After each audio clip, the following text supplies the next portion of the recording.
Kalau malas nak apa? Kalau malas nak tekan-tekan tu. Okay. Kita punya program ni macam mana? Hari-hari, every day, it's just like a half an hour or 45 minutes. Lebih kurang 26 lecture series. So siapa yang complete attendance, tengok ataupun hadir dalam ke 26 lectures ni, dia akan dapat sijil of ni lah, certificate of completion. Okay, siapa yang habis projek ni, habis series ni, dia buat satu improvement project dekat company dia. Company dia, taklah ramai sangat company pun, ada 2-3 company je kot kat sini kan. Alright, so kita akan bagi certificate of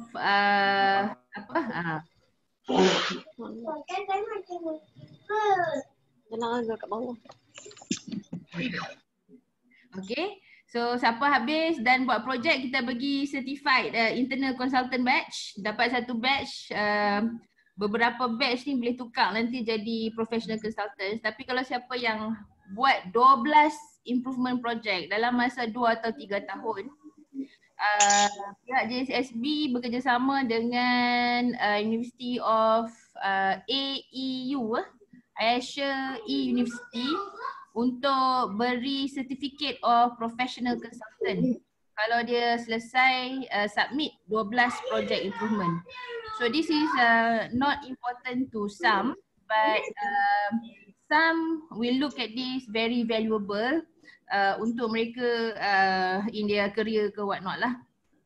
So every day when you join, leave your attendance dekat chat box tu, letak nama, email address, phone number and occupation. So that would be my record to submit to Asia E-University untuk bagi certificate.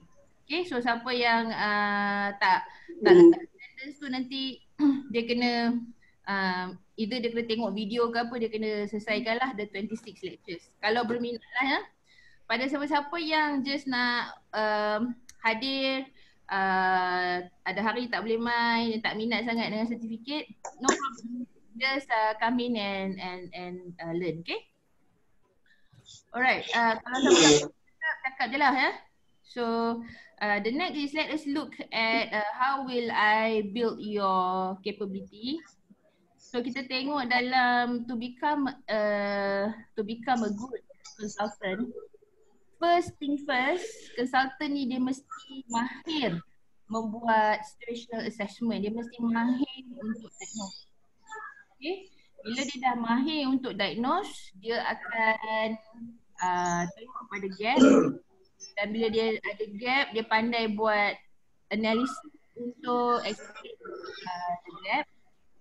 Kemudian dah tengok analisis on that gap, baru dia buat proposal dan barulah dia boleh buat projek.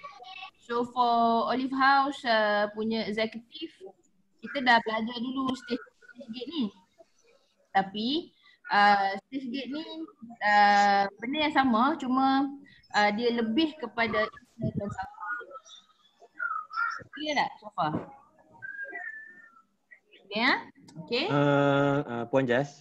Yeah. I'm sorry to interrupt, but could you please mute Muhammad Hanis? Muhammad Hanis. Sekejap, aku pun buka manage participant. Muhammad. Alright, thank you. Okay, alright. Background dia, okay. Ya, dia lupa mute. Okay, masih.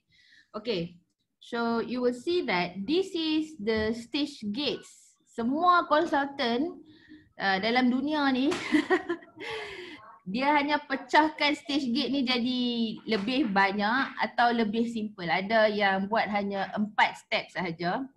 Tapi bila 4 step tu dia lebih kepada problem solving. Okay. Kalau consultant ni dia kena up satu level lagi daripada problem solving. Dia kena pandai buat situational assessment. Contohnya lah kan, kita duduk dalam keadaan COVID ni, banyak problem timbul. Problem tak boleh itu, tak boleh ini, ya. Problem tak kena buat yang tu, kena buat yang ni. But a consultant will ambil ride on the helicopter naik satu stage lagi, kemudian dia akan assess situation, baru dia attack problem mana yang dia nak kena tackle. So that is one critical competency of a consultant. Dia beza sikit daripada executive or manager biasa yang hanya tengok problem saja dan solve that problem. Okay, so you will see that there are 26 module here. 26 module ni, kalau Kak Just Conduct di Petronas, it takes about 4 weeks 4 kali 5 punya workshop. Maksud kata seminggu tu staff semua dalam 2-30 orang duduk kat dalam satu bilik hanya untuk buat satu-satu level ni lah. Contohnya week pertama dia pun akan belajar yang ni saja, week kedua, week ketiga, week keempat, dan last kali dia pun kena present the capstone untuk dia pun dapat certificate of internal consultants. So for Petronas alone, I've been conducting about 23 sessions selama 12 tahun ni. So that is the reason why I think I would be able to deliver modul-modul ni dalam masa setengah jam. So express, dan I will keep things simplified, and apa yang kita kurang dari session ni dengan session face to face adalah the breakup activity lah, Ni macam one way communication. Kalau ada pun just question to ask me, kita tak ada lah activity pergi main post-it note ke apa semua tu, barang-barang barrier tu kita skip. So satu modul kita dapat dalam setengah jam macam tu pun syukurlah, alhamdulillah. The reason being is, kalau kita ingat 10, 20, 70, classroom ni ataupun formal education ni hanya 10%. And then 70% tu apa? Balik buat. Nak bagi cukup 100% kena ajak orang lain. Okay. So kalau kita dapat 80% from the knowledge pun is a very good start for us lah. Okay, any questions on this overall module? Tak ada apa-apa siapa nak tanya tak? Tak ada siapa tanya? So far not yet. So far okay Alright. Kena the end of slideshow pula. Okay, alright. So now we gonna do the first kita punya yang first ni adalah influencing technique Sebab apa I choose this module first for our session number 1? Sebab performance setting and performance diagnostic ni dia punya bahasa dia agak tinggi.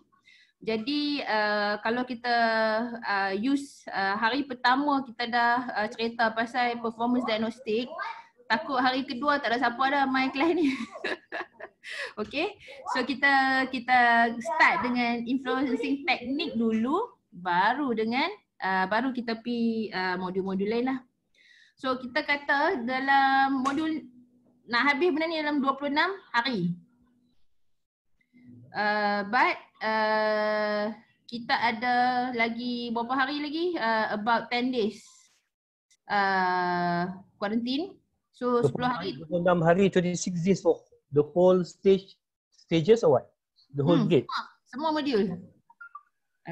Tapi kita ada 10 hari dulu yang kita boleh utilize. So we may habis takat a few.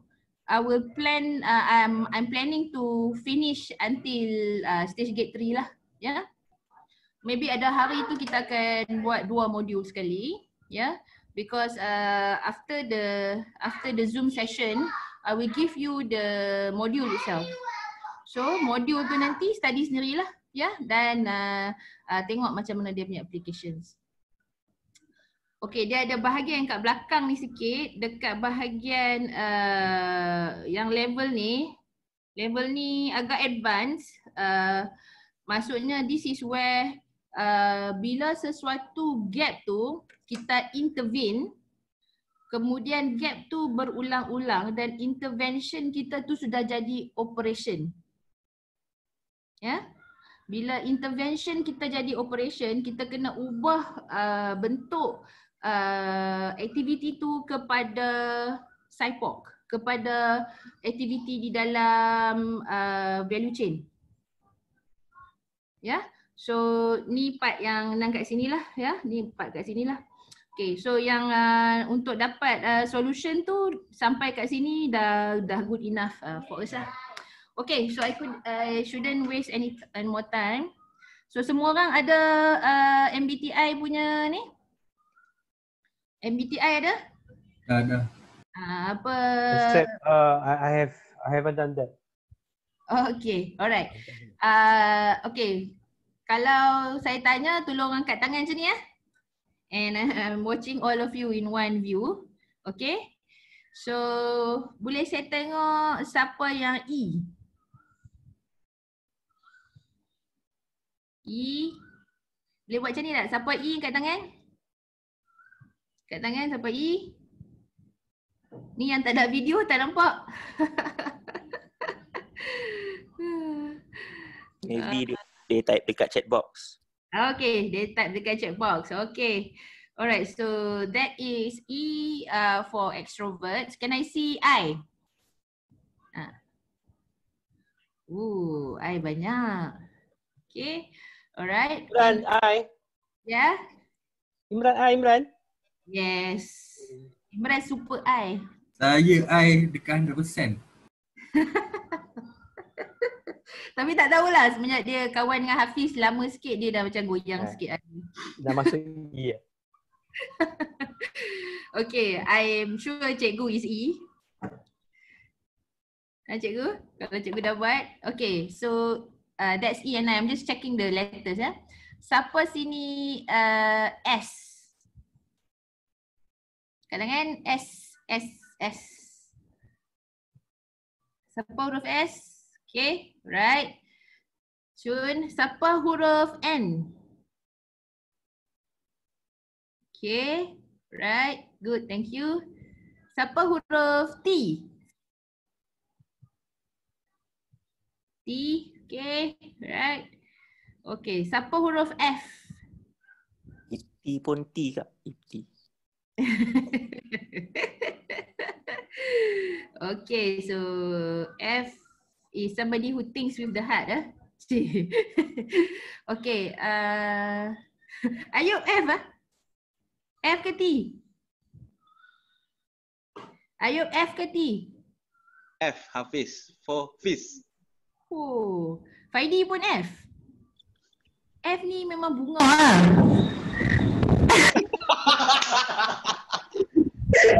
Okay. Tuan kan. Dua-dua mak bunga. Dua-dua mak bunga memang pun. Kebak. Okay, siapa J? J ramai tak bangun tidur hari. Itulah. Siapa T? Okay, so anybody who have completed the Excel, you will have your MBTI dichotomy. So let's go to the module ya.